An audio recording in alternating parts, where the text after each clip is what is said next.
Back, a friend of mine recommended me to watch Castle of Cagliostro, and that day, my dear viewer, was the day my life went downhill. This, my dear viewer, was the day my crippling Lupin addiction began.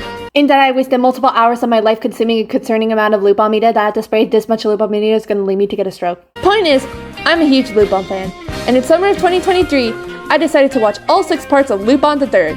So today, I'm gonna give you my honest opinions on all the parts. There will be some spoilers in some parts, but if you are sensitive to spoilers as a whole and want to check out these shows on your own, go right ahead. With that out of the way, on to the reviews.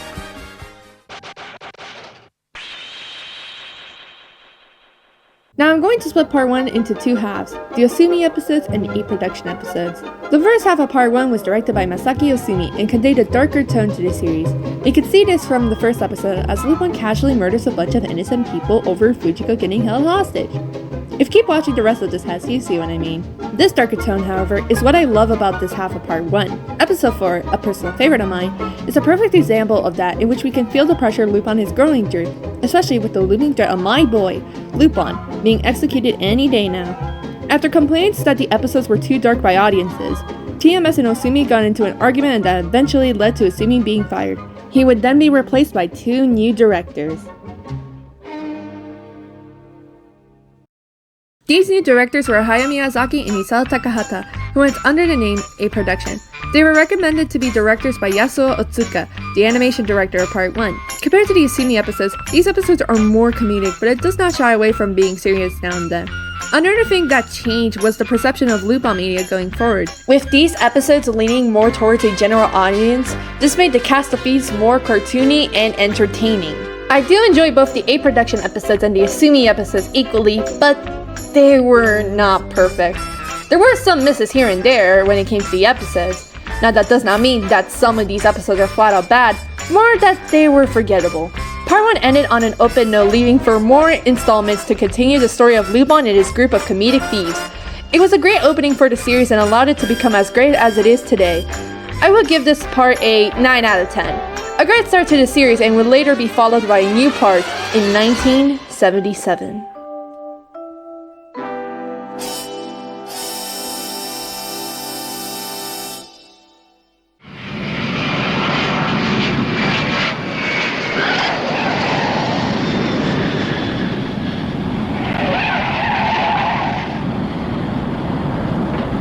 Title!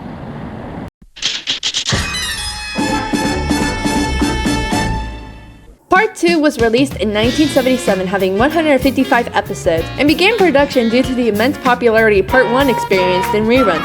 There's a huge variety of episodes to choose from that range from masterpieces to episodes that make me question what the writers were on while making the episode. Especially when watching the first few episodes, I realized that a lot of them are forgettable, with the questionable English dubbing absolutely carrying the episode for me. More about that later in the video. One of the reasons why Part 2 is so memorable is for the Miyazaki episodes, which were episode 145 and 155. Episode 145 is a good episode, but I want to focus on episode 155, since it's what I consider the best finale when it comes to all of the episodic parts that the franchise has to offer. If you don't want to be spoiled, go to this timestamp. With that out of the way, here is a review within a review.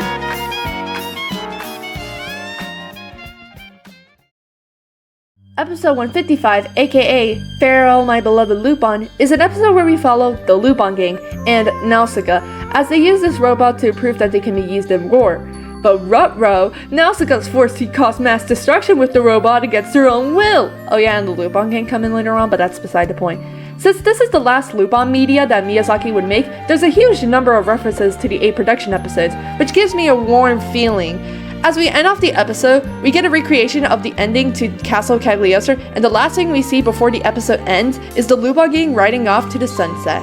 Although Part 2 is not the best when it comes to its story, it's still fun and enjoyable to watch. Again, we can see the world of Lupin and his friends being open to more adventure.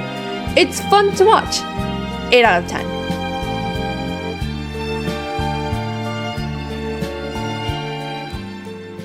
The 80s was a decade to say the least.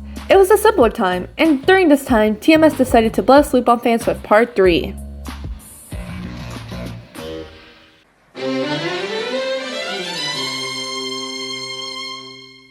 Like Part 2, there are many moments and episodes from Part 3 that make me question what the writers were smoking when making these episodes. This, however, doesn't mean that Part 3 wasn't serious in certain occasions. Throughout Part 3's run, there are many episodes that do have a darker tone. There was also a sudden change to the art style midway through the series. As time went by, the animators decided to drop the initial appearance of Lupin and make it simpler. Honestly, the changes to the art style is something that kind of leaves you in shock for the first episode it's presented, but it doesn't affect my opinions on the part for me. Part 3, however, abruptly ended on the 50th episode, and for the longest time, it will be the last main TV series the franchise would get. This made sense, however. The quality of the last couple of episodes, with the exception of 46 and 49, speak for themselves. Overall, Part 3 is still fun to watch despite being a very awkward entry in the Lupin series. The part still holds up to the hype of Part 2, so it gets a rating of 8 out of 10. That thing I mentioned about how Part 3 was the last main TV series the franchise will get, well, one of the reasons was because of a little known movie called Bye Bye Lady Liberty, the first TV special of the franchise. Since it was deemed successful at the time, this will lead TMS to start making yearly TV specials for Lupin, slowing down the growth of the franchise by quite a lot. All hope seemed lost for a potential Part 4, till that fateful day in October of 2014.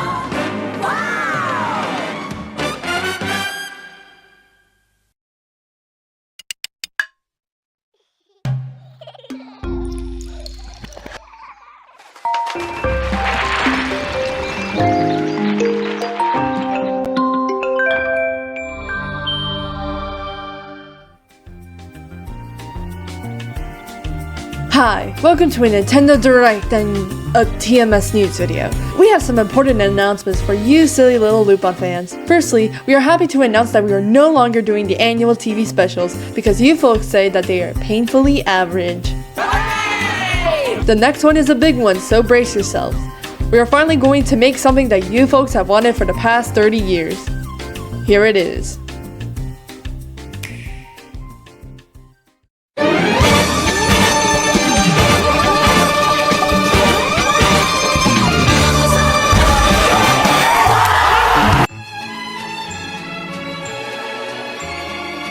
So from this point and onwards, there are going to be some major spoilers for the following parts we're going to be talking about. So if you don't want to get spoiled, go to either of these 3 timestamps where I summarize my thoughts on each of these parts in a spoiler-free way. Okay, back to the video. There are 2 things that make Part 4 and onward different from the previous parts. The inclusion of an overarching story which connects all the parts that come after it, and them taking place in one country. Anyway, Part 4 has a very interesting story that takes place in the glorious country of Italy.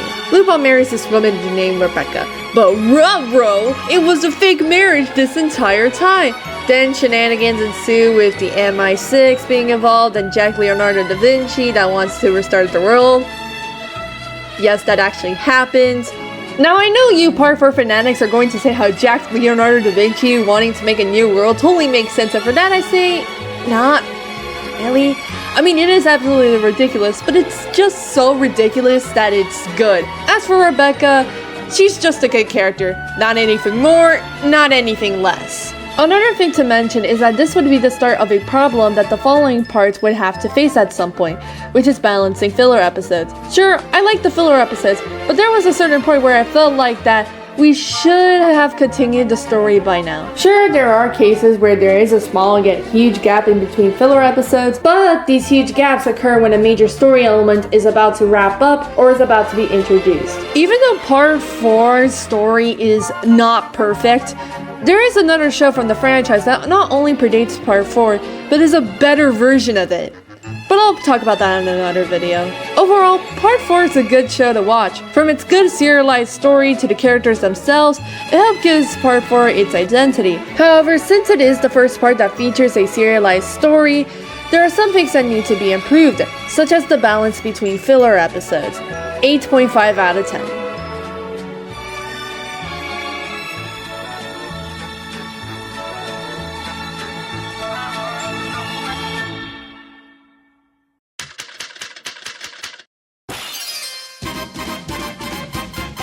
The year was 2018, and to celebrate the 50th anniversary of the franchise, TMS decided to bless us with Part 5. Taking place in France, this part is the best of the best, at least compared to all the other parts I've mentioned so far. The entire part is divided into 4 arcs called episodes, so let's check out these arcs.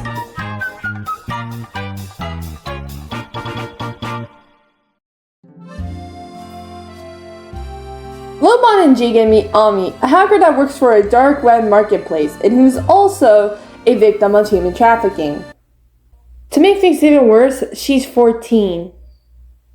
This only makes her weird introduction even worse. Anyway, with Lupin taking Ami, this led to the executives of the marketplace to make a game where people have to figure out where in the world Lupin is. Soon enough, the executives decide to not only hire assassins, but also make a game where people can guess what day Lupin dies. The Lupin gang were able to fend off the assassins by tricking them to their deaths. Fujiko shows up later mentioning how it's been a while since their last encounter, which definitely won't be a recurring plot point. Later, Zenigata finds Lupin and indirectly gets them stranded in a dire situation. So dire that Lupin has to fake his death once again to get out of his problems.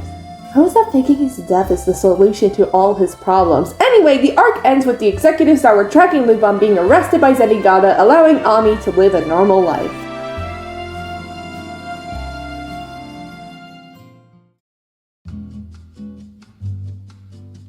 In the beginning, some guy named Gaston demands Lupin to steal an important painting made by his grandson. Lupin then does it and finds a little black notebook hidden in the painting. He then learns that Gaston not only died a month prior, but was also an old friend in disguise named Albert. As Lupin visits Gaston's grave, an old acquaintance of Gaston, named Camille, comes in. Next thing they know, an assassin hunts them down, which leads to the death of Camille. Albert then meets up with Lupin while nearly killing Lupin in the process. We learn a lot of Lupin lore throughout this encounter. Eventually, the two must team up to fend off a group of assassins after them both. They do eventually take down the group of assassins, and that's where the arc ends.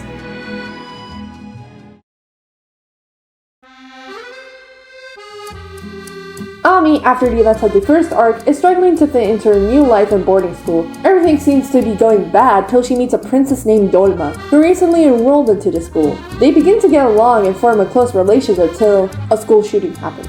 The writers take this as a no-joking matter. In fact, this was something that the Lupin writers had accepted happening at some point. They perfectly represented the danger and fear people experience when being threatened by a shooter. After these events, Dolma has to return to Padad, a country that is divided between a highly technological city and an old-fashioned city that is controlled by a religious group. Ami teams up with Fujiko to save Dolma, who is now being held captive. Meanwhile, the Lupin gang are also in Padad, searching to steal a necklace that Dolma owns, which is called the Bloody Teardrop. As Ami saves Dolma, Lupin is also there to get the necklace, only to get shot by Dolma due to a misunderstanding. Both Ami and Fujiko take Lupin as they find a hiding place for the night.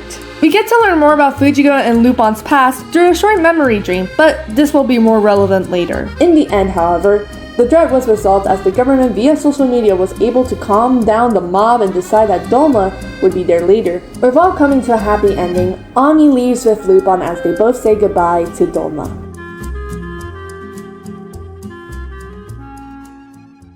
That's what I would be saying if we did not get one last scene from it. You see, Fujiko talks to Zenigata about Lupin stealing the Bloody Teardrop, but right before that, Zenigata questions what went wrong between her and Lupin. This will lead to one of the main plot lines in the final arc.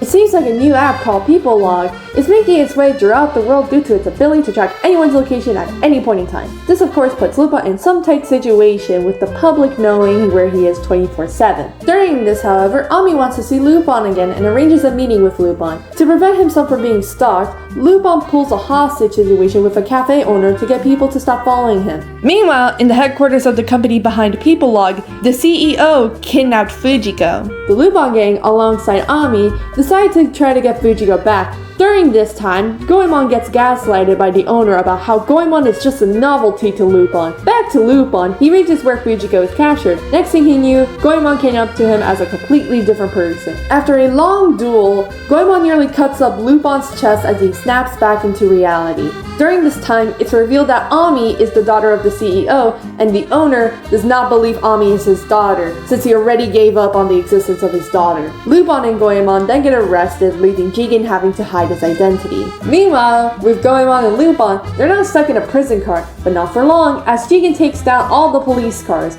After some talking, they decide to hide from the public for a while. After a while, they get the signal that it's safe for them to come out by none other than Rebecca. During this time, People Log is considered a violation of human privacy, and the company behind it, Shake Hands, is now considered a terrorist organization. The Lupin gang go back to the headquarters for one final battle, and this is where multiple references from both previous episodes of Part 5 and previous installments of the franchise are shown. More on that later. During this time, Fujiko tells Ami about what really happened between her and Lupin. You see, they proposed to each other after a failed mission. All seemed to go well with their marriage life until she realized that maybe settling down was not a good idea and left Lupin. Lupin once again meets Fujiko in the same cage. Lupin then confesses to Fujiko and then he rips off his face, a secret that the CEO wanted to see. The face is blurred out, so sadly we won't know Lupin's true identity. Anyway, the headquarters now starts to collapse and everyone escapes the building in one of the best sequences in the entire park. After this, Lupin offers Ami to officially join the Lupin gang, but she denies it and wants to spend some time with her father. Lupin accepts it, and we then see the Lupin gang running into the distance, ending Part 5 on a good note.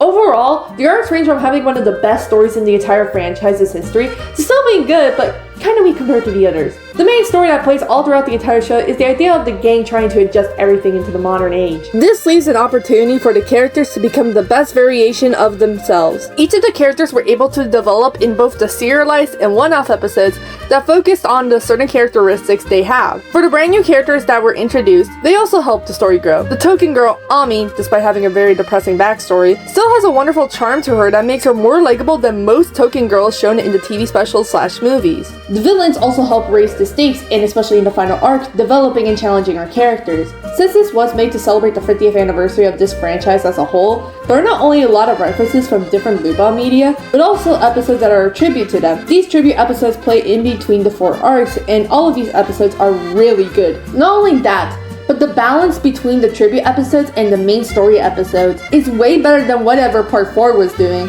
Overall, compared to Part 4, the show massively improved to be a wonderful masterpiece. From its well-written characters to well-written episodes, both the one-off and regular episodes, it helped give Part 5 its identity as one of the best TV shows the franchise has to offer. 9.5 out of 10. I keep having this nagging feeling that I've forgotten something. Hey, if you forgot it, it probably wasn't all that important. Yeah, I guess. Oh yeah! Yada! I almost forgot about him. Let me make this segment quick. Goro Yadagarasu, or Yada for short, is one of the new characters that was introduced in Part 5. He's Zenigata's new assistant, and unlike the many other assistants Zenigata had in the past, Yada does appear outside of Part 5. He appeared in the 2019 TV special, Person of the Past, and in Part 6. So, to the Yada fans out there, sorry if I did not mention him earlier. Anyway, on to the Part 6 segment.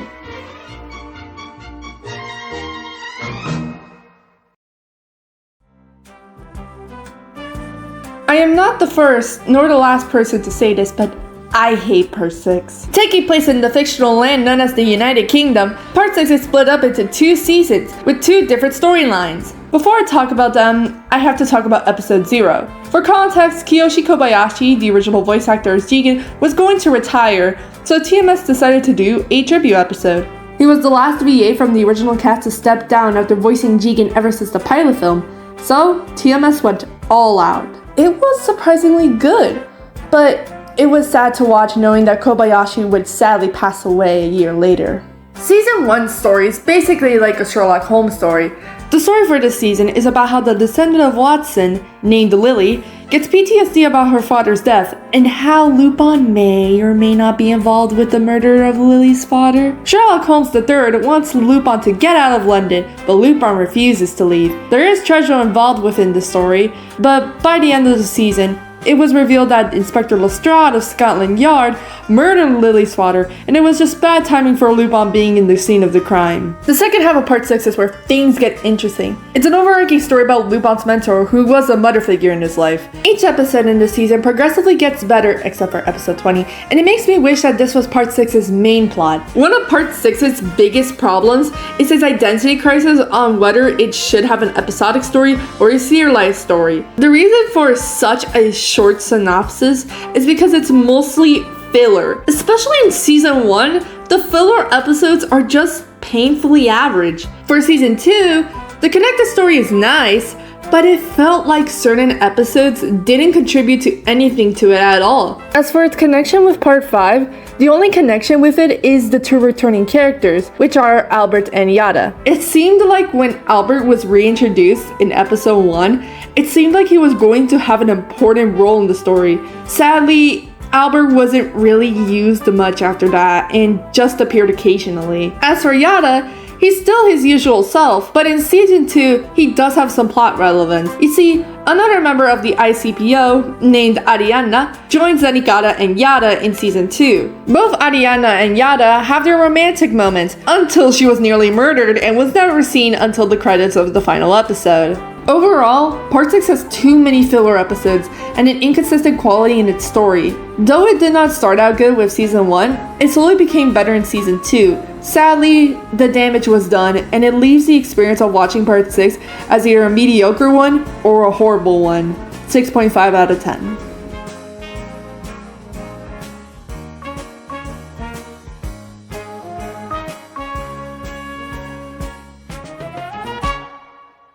If you are somehow interested in what I just said throughout this entire video, here's an entire section about the viewing experience of all 6 parts. If you are watching it subbed, the low quality audio may distract you, especially if you are really picky when it comes to the tiniest detail of any media. As for the dub, it's a pretty good dub and will likely make your experience with the episodes better. However, when you watch the dub, there will always be that annoying blue line that is just there. As long as you don't get too distracted by it, you'll be good. Dub-wise, part 2 is infamous for its dub that was released on both DVD and Adult Swim. If you have seen an out-of-context video from this franchise, you know exactly what I'm talking about. The dub only lasted up to episode 79. Unless you're one of those people who strictly watch things dubbed, you can continue the part through the original Japanese audio. There are, however, 2 episodes that were officially dubbed in the 90s, which were the Miyazaki episodes. By the time I'm writing the script, there has been no official dub of part 3. One thing to know about the original Japanese dub is how the entire cast performance of their respective characters peaked. Now, I am not saying that after part 3, the cast did a horrible job with it,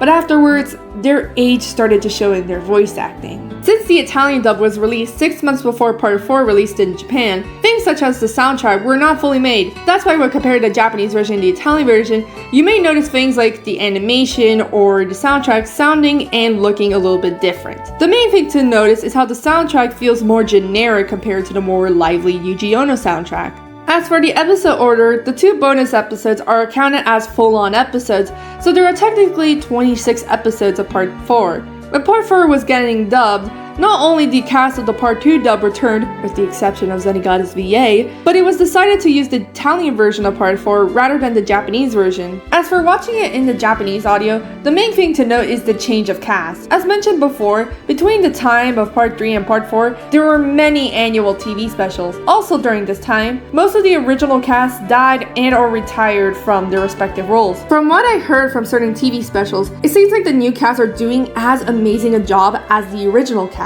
Luckily, TMS did not repeat their mistake with part 4 and decided to make fans wait for a while before it being released there. Not much is noteworthy for the viewing experience of part 5. For the dub, the part 4 cast returns, and with them being the cast for many dubs in the future, this would make them the official English dub cast. If you are listening to the ending song of part 5, it may sound pretty good in general. But if you are watching it sub, you may notice that the singer of this song, Miyuki Saoshiro, is also the current Japanese voice actress for Fujiko. This was to mostly hint out a huge storyline that would occur all throughout this part. As mentioned in the part 6 segment, Jenkins' original Japanese VA retired from voice acting, and that led to the creation of part 6 episode 0. After this, Kobayashi was replaced by Akio Otsuka. As for the dub itself, there is no noteworthy stuff for the most part.